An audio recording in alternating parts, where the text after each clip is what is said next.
सत्यमेव जयते कहां से लिया गया है? सही उत्तर है ऑप्शन सी मुंडकोपनिषद से। भारत का राष्ट्रीय वाक्य सत्यमेव जयते मुंडकोपनिषद से लिया गया है। अगला प्रश्न है, इनमें से किस फसल का ज्ञान वैदिक लोगों को नहीं था? सही उत्तर है ऑप्शन डी तंबाकू। तंबाकू की खेती प्राचीन भारत में नहीं होती थी। तंबाकू की खेती भारत में पुर्तगालियों के द्वारा प्रचलित की गई थी। यह जहांगीर के शासनकाल में शुरू हुई थी। ऋग्वेद का 9वां मंडल किसको समर्पित है? सही उत्तर है ऑप्शन बी सोम को। ऋग्वेद का 9वां मंडल सोम देवता को समर्पित है। अगला प्रश्न है, उत्तर वैदिक काल के वेद विरोधी और ब्राह्मण विरोधी धार्मिक अध्यापकों को किस नाम से जाना जाता था? सही उत्तर है ऑप्शन डी सरमण। ऐसे अध्यापक जो वेद विरोधी और ब्राह्मण विरोधी होते थे उनको सरमण नाम से जाना जाता था। अगला प्रश्न है, प्राचीनतम वेद है? सही उत्तर है ऑप्शन ए ऋग्वेद। ऋग्वेद को प्राचीनतम वेद माना जाता है, जबकि अथर्ववेद नवीनतम वेद है। वेदों की कुल संख्या 4 है। अगला प्रश्न है, ऋग्वेद के किस मंडल में शूद्र का उल्लेख पहली बार मिलता है? सही उत्तर है ऑप्शन डी 10वें मंडल में। ऋग्वेद के 10वें मंडल में वर्णित पुरुष सूक्त में चारों वर्णों का उल्लेख मिलता है। इसमें कहा गया है, ब्राह्मण विराट पुरुष के मुख से, क्षत्रिय उसकी भुजाओं से, वैश्य उसकी जांघों से तथा शूद्र उसके पैरों से उत्पन्न हुआ है। इतिहास अपने को दोहराता है, यह कथन किसका है? सही उत्तर है ऑप्शन ए कार्ल मार्क्स का। यह कथन कार्ल मार्क्स का है। अगला प्रश्न है, पुराणों की संख्या कितनी है? सही उत्तर है ऑप्शन ए 18। पुराणों की कुल संख्या 18 है। ये पुराण जो है ये हिंदुओं के धर्म संबंधी आख्यान ग्रंथ है, जिसमें संसार, ऋषियों, राजाओं के वृत्तांत आदि मिलते हैं। पुराणों की कुल संख्या 18 है। अगला प्रश्न है, किस देवता के लिए ऋग्वेद में पुरंदर शब्द का प्रयोग हुआ है? सही उत्तर है ऑप्शन ए इंद्र के लिए। इंद्र के लिए ऋग्वेद में पुरंदर या किला को जीतने वाला शब्द का प्रयोग हुआ है। अगला प्रश्न है, उत्तर वैदिक काल में इंद्र का स्थान किस देवता को मिला? सही उत्तर है ऑप्शन बी प्रजापति। उत्तर वैदिक काल में प्रजापति सबसे महत्वपूर्ण देवता हो गए थे, जबकि ऋग वैदिक काल या पूर्व वैदिक काल में इंद्र का स्थान सर्वोच्च था। अगला प्रश्न है, वैदिक गणित का महत्वपूर्ण अंग है? सही उत्तर है ऑप्शन सी शुल्ब सूत्र। यह संस्कृत का ग्रंथ है। इसमें यज्ञ वेदियों को नापना, उनके लिए स्थान चुनना, उनके निर्माण इत्यादि विषयों का विस्तृत वर्णन है। यह भारतीय ज्योमिति का प्राचीनतम ग्रंथ माना जाता है। अगला प्रश्न है, शुल्ब सूत्र किस विषय से संबंधित पुस्तक है? सही उत्तर है ऑप्शन ए ज्योमेतीय। शुल्ब सूत्र ज्योमेट्री से संबंधित पुस्तक है। अगला प्रश्न है, निम्न में से असत्य को चुने। यह बहुत ही महत्वपूर्ण प्रश्न है। यहाँ नदियों के प्राचीनतम नाम और उनके नवीनतम नाम दिए गए हैं। जैसे वितास्ता का नवीनतम नाम है झेलम, पहले इसको वितास्ता कहा जाता था। परशुणी का नवीनतम नाम है रावी और ऋग्वैदिक काल में उस नदी को परशुणी कहा जाता था। शतुद्री का नाम है स्वात नहीं है, शतुद्री का नाम है सतलज। विपाशा का नाम है व्यास, इसलिए यहाँ आपका राइट आंसर हो जाएगा ऑप्शन सी शतुद्री स्वात। शतुद्री स्वात नहीं होकर शतुद्री सतलज होना चाहिए। अगला प्रश्न है, अस्तों मा सद्गमयम कहाँ से लिया गया है? सही उत्तर है ऑप्शन ए ऋग्वेद से। अस्तों मा सद्गमयम ये ऋग्वेद से लिया गया है। अगला प्रश्न है, वेदों को अपौरुषीय क्यों कहा गया है? सही उत्तर है ऑप्शन ए उनकी रचना देवताओं के द्वारा की गई है। उनकी रचना मनुष्यों के द्वारा नहीं की गई है, मनुष्यों के द्वारा या प्राचीनतम ऋषियों के द्वारा उनका संकलन किया गया है। जबकि माना यह जाता है वेदों की रचना देवताओं के द्वारा की गई है, भारतीय ऋषियों द्वारा मात्र उसका संकलन किया गया है। मीमांसा या पूर्व मीमांसा दर्शन के प्रतिपादक कौन है? सही उत्तर है ऑप्शन बी जैमिनी। पूर्व मीमांसा दर्शन के प्रतिपादक जैमिनी हैं। अगला प्रश्न है, वेदांत या उत्तर मीमांसा दर्शन के प्रतिपादक हैं? सही उत्तर है ऑप्शन बी वादरायण। अगला प्रश्न है, किस वेद में प्राचीन वैदिक युग की संस्कृति के बारे में सूचना दी गई है? सही उत्तर है ऑप्शन ए ऋग्वेद। ऋग्वेद में ही प्राचीन वैदिक युग की संस्कृति के बारे में सूचना दी गई है। ऋग्वेद को पूर्व वैदिक काल में रचित माना गया है। अगला प्रश्न है, ऋग्वेद में आर्यों की प्रमुख संपत्ति क्या थी? सही उत्तर है ऑप्शन बी गोधन। ऋग्वेद में आर्यों की प्रमुख संपत्ति को गाय को माना जाता है। अगला प्रश्न है, किस वेद की रचना गद्य एवं पद्य दोनों में की गई है? सही उत्तर है ऑप्शन बी यजुर्वेद। यजुर्वेद की रचना गद्य और पद्य दोनों में की गई है। अगला प्रश्न है, वेदों की संख्या कितनी है? सही उत्तर है ऑप्शन सी 4। वेदों की कुल संख्या 4 है, जिसमें प्रथम वेद है ऋग्वेद, सामवेद, यजुर्वेद और सबसे नवीनतम वेद है अथर्ववेद। अगला प्रश्न है, कृष्ण भक्ति का प्रथम और प्रधान ग्रंथ है? सही उत्तर है ऑप्शन बी गीता। श्रीमद् भगवद गीता को कृष्ण भक्ति का प्रथम और प्रधान ग्रंथ माना जाता है। अगला प्रश्न है, और यह प्रश्न बहुत ही महत्वपूर्ण है, निम्नलिखित में से कौन सही सुमेलित नहीं है? यहां महाजनपद दिए हुए हैं और उनकी राजधानियां दी हुई हैं। जैसे कुरु की राजधानी इंद्रप्रस्थ थी, चेदी की राजधानी पोटली नहीं थी, चेदी की राजधानी सुक्तमती थी, पोटली अस्मक महाजनपद की राजधानी थी, मगध की राजधानी गिरिव्रज थी, मल्ल की राजधानी कुशावती थी। यहाँ सभी सही हैं। ऑप्शन बी आपका गलत है, तो आपका राइट आंसर हो जाएगा ऑप्शन बी चेदी पोटली। चेदी की राजधानी फिर से याद रखिए, चेदी की राजधानी सुकमती थी, जबकि पोटली ये अस्मक महाजनपद की राजधानी थी। अगला प्रश्न है, कौन सा वेद त्रयी या वेद त्रयी में नहीं आता है? सही उत्तर है ऑप्शन डी अथर्ववेद। अथर्ववेद त्रयी या वेद त्रयी में नहीं आता है। वेद त्रयी में 3 वेद आते हैं, ऋग्वेद, सामवेद और यजुर्वेद। अगला प्रश्न है, ऋग्वैदिक आर्यों का मुख्य व्यवसाय क्या था? सही उत्तर है ऑप्शन बी पशुपालन। ऋग्वैदिक आर्यों का प्रमुख व्यवसाय पशुपालन था। उस समय कृषि इतनी प्रचलित नहीं थी, पशुपालन या गाय पालन को अधिक महत्व दिया जाता था। अगला प्रश्न है, भारतीय संगीत का आदि ग्रंथ कहा जाता है? सही उत्तर है ऑप्शन सी सामवेद को। सामवेद को भारतीय संगीत का आदि ग्रंथ कहा जाता है। अगला प्रश्न है, प्रथम विधि निर्माता कौन है? सही उत्तर है ऑप्शन सी मनु। प्रथम विधि निर्माता मनु को माना जाता है। सनातन धर्म के अनुसार मनु संसार के प्रथम पुरुष थे, जिनकी पत्नी का नाम शतरूपा था। वास्तव में मनु कोई पुरुष न होकर एक तरह से पदवी थी, यानी जो धार्मिक ग्रंथों का निर्माण करता था या जो ऐसी विधियां जिस पर शासन चलाया जा सके उसका जो निर्माण करता था, उसी को मनु की उपाधि दे दी जाती थी।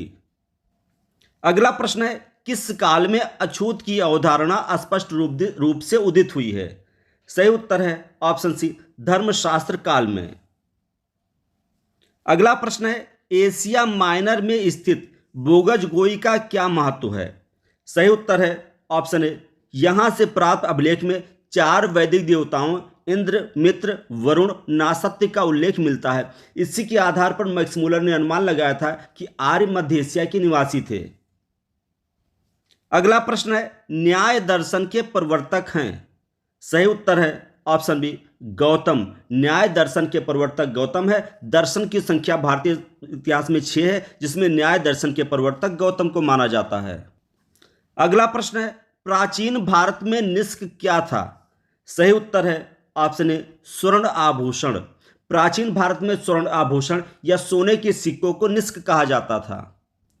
अगला प्रश्न है, योग दर्शन के प्रतिपादक हैं? सही उत्तर है ऑप्शन ए पतंजलि। 6 भारतीय योग दर्शन में 6 भारतीय दर्शनों में से योग दर्शन के प्रतिपादक पतंजलि है। अगला प्रश्न है, उपनिषद की पुस्तकों का मुख्य विषय क्या है? सही उत्तर है ऑप्शन सी दर्शन। उपनिषद की पुस्तकें दर्शन पर आधारित हैं। अगला प्रश्न है, हड़प्पा सभ्यता के बारे में कौन सी युक्ति सही है? सही उत्तर है ऑप्शन सी पशुपति का सम्मान करना आरंभ कर दिया था। अगला प्रश्न है, आरंभिक वैदिक साहित्य में सर्वाधिक वर्णित नदी कौन सी है? सही उत्तर है ऑप्शन ए सिंधु नदी।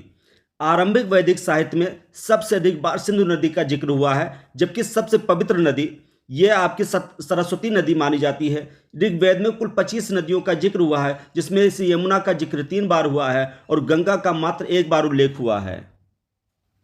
अगला प्रश्न है, उपनिषद काल के राजा अश्वपति कहाँ के शासक थे? सही उत्तर है ऑप्शन बी केकई के। अगला प्रश्न बहुत ही महत्वपूर्ण है, यम नचिकेता संवाद का उल्लेख किस उपनिषद में मिलता है? सही उत्तर है ऑप्शन डी कठोपनिषद। यम नचिकेता संवाद का उल्लेख कठोपनिषद में मिलता है। अगला प्रश्न है, वैदिक नदी कुबा या काबुल का उल्लेख कहाँ निर्धारित होना चाहिए? सही उत्तर है ऑप्शन सी, अफगानिस्तान में। अगला प्रश्न है, कपिल मुनि द्वारा प्रतिपादित दार्शनिक प्रणाली है? सही उत्तर है ऑप्शन सी, सांख्य दर्शन। भारतीय दर्शन में सबसे अधिक महत्व सांख्य दर्शन का ही है। जैन धर्म और बौद्ध धर्म ने अपनी शिक्षा सांख्य दर्शन से ही ली है और योग दर्शन को सांख्य दर्शन का पूरक दर्शन माना जाता है। अगला प्रश्न है, इतिहास का पिता किसे कहा जाता है? सही उत्तर है ऑप्शन सी, हेरोडोटस को। यूनानी इतिहासकार हेरोडोटस को इतिहास का पिता कहा जाता है। अगला प्रश्न है, हम इतिहास से यही सीखते हैं कि आदमी इतिहास से कभी कुछ नहीं सीखता, यह कथन किसका है? सही उत्तर है ऑप्शन ए, हीगल का। हम इतिहास से यही सीखते हैं कि आदमी इतिहास से कभी कुछ नहीं सीखता, यह कथन महादार्शनिक हीगल का है। अगला प्रश्न है, यह कथन किसका है कि समस्त इतिहास वर्ग संघर्ष का इतिहास है? सही उत्तर है ऑप्शन ए, कार्ल मार्क्स का। अगला प्रश्न है, कार्ल मार्क्स ने वर्ग संघर्ष की प्रक्रिया को किस सिद्धांत की मदद से समझाया था? सही उत्तर है ऑप्शन डी, द्वंद्वात्मक भौतिकवाद की। अगला प्रश्न है, तिथियां के साथ प्रयुक्त होने वाला बीसी किसका संक्षिप्त रूप है? सही उत्तर है ऑप्शन ए, बिफोर क्राइस्ट, अर्थात ईसा मसीह के जन्म के पूर्व।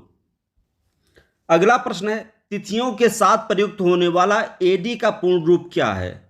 सही उत्तर है ऑप्शन ए, एनो डोमनी, जिसका अर्थ होता है ईसा मसीह के जन्म के बाद।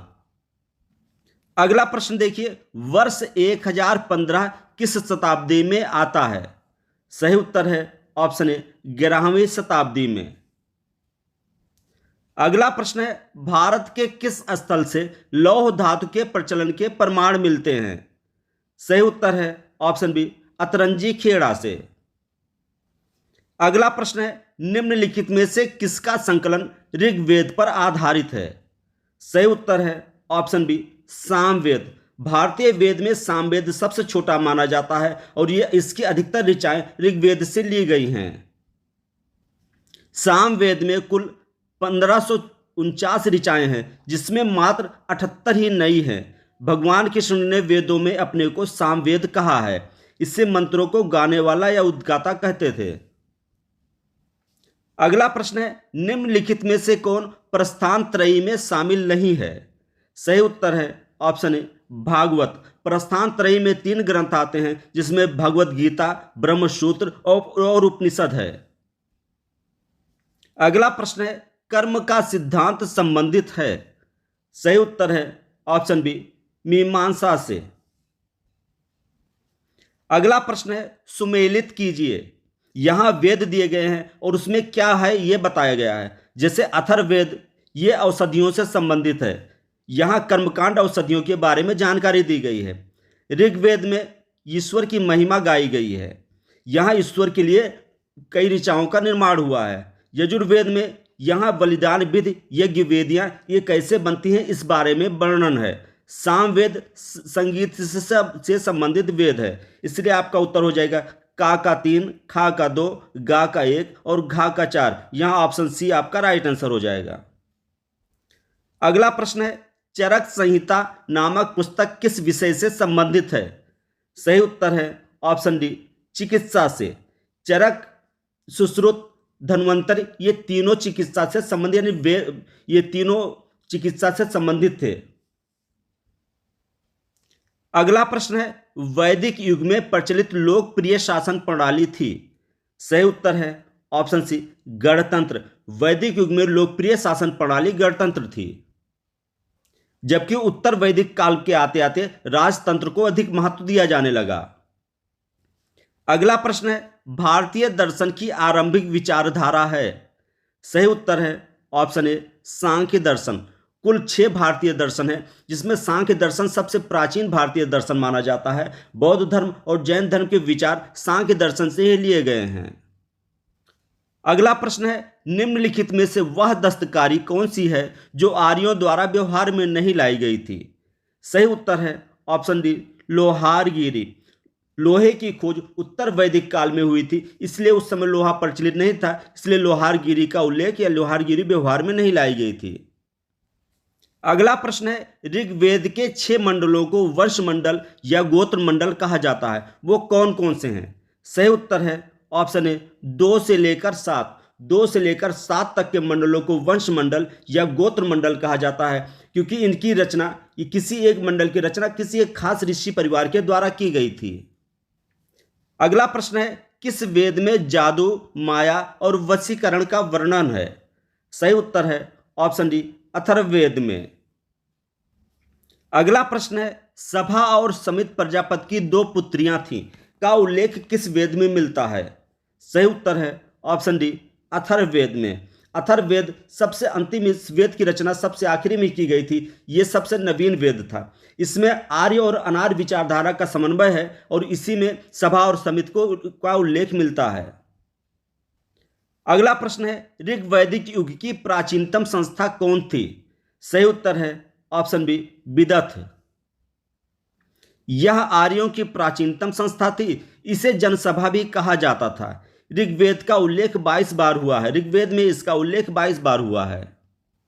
अगला प्रश्न है, ब्राह्मण ग्रंथों में सर्वाधिक प्राचीन कौन सा है? सही उत्तर है ऑप्शन बी शतपथ ब्राह्मण। शतपथ ब्राह्मण सर्वाधिक प्राचीन भारत ब्राह्मण ग्रंथ है। अगला प्रश्न है, गोत्र व्यवस्था प्रचलन में कब आई? सही उत्तर है ऑप्शन बी उत्तर वैदिक काल में। वास्तव में गोत्र शब्द का उल्लेख सबसे पहले ऋग्वेद में हुआ है, लेकिन गोत्र व्यवस्था का प्रचलन यह उत्तर वैदिक काल में शुरू हुआ। अगला प्रश्न है, वैदिक युग में यौ कहा जाता था? सही उत्तर है ऑप्शन बी जौ को। जौ को वैदिक काल में यौ कहा जाता था। अगला प्रश्न है, व्रीहि शब्द का किसके लिए प्रयुक्त हुआ है? सही उत्तर है ऑप्शन सी चावल के लिए। अगला प्रश्न है, अथर्व शब्द का क्या अर्थ है? सही उत्तर है ऑप्शन ए पवित्र जादू। अगला प्रश्न है, प्राचीनतम व्याकरण ग्रंथ अष्टाध्यायी के रचनाकार हैं? सही उत्तर है ऑप्शन बी पाणिनि। अगला प्रश्न है, निम्नलिखित में से कौन सी स्मृति प्राचीनतम है?